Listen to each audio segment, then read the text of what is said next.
They had spent their lives studying the night sky, mapping out every planet, tracking each star, every single detail. Maybe over a series of nights, they began to notice this new star.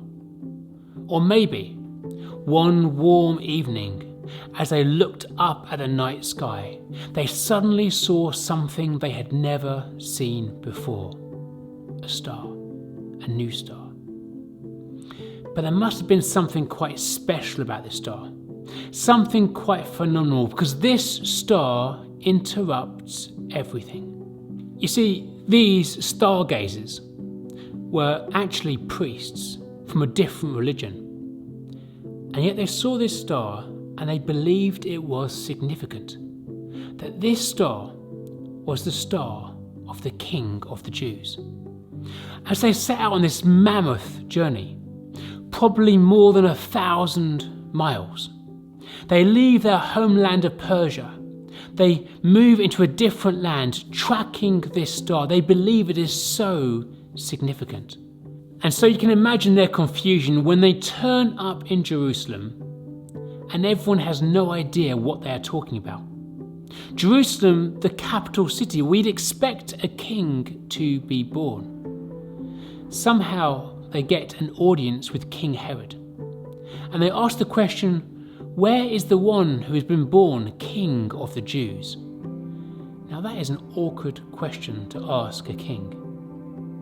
Herod summons the religious leaders, the Jewish scholars, and they know their history. They know this king will be born in Bethlehem.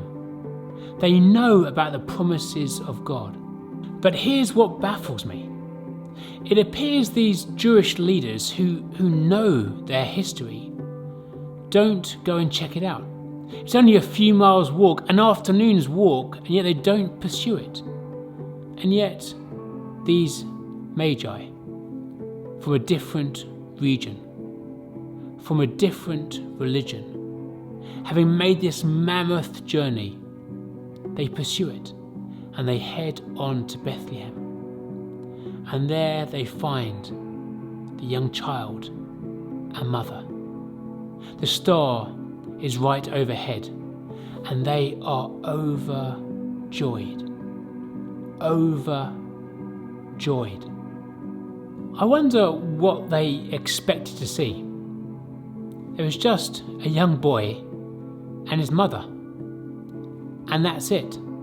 No great spectacle really. But they know this boy is no ordinary boy.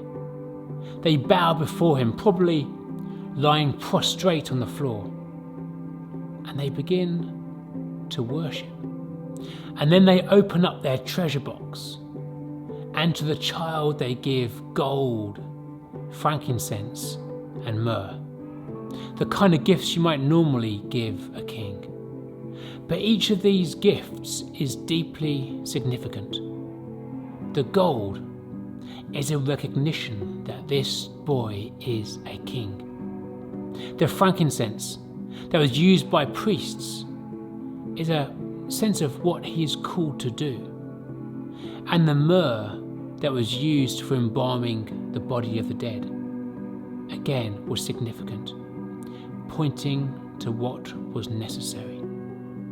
I wonder if these Magi, if these wise men, really understood the prophetic nature of the gifts they were bringing this young child. Where is God inviting me to see what he is up to? Where am I being called to costly worship? Where do I need to sense again what it means to be overjoyed? God, interrupt me this Christmas.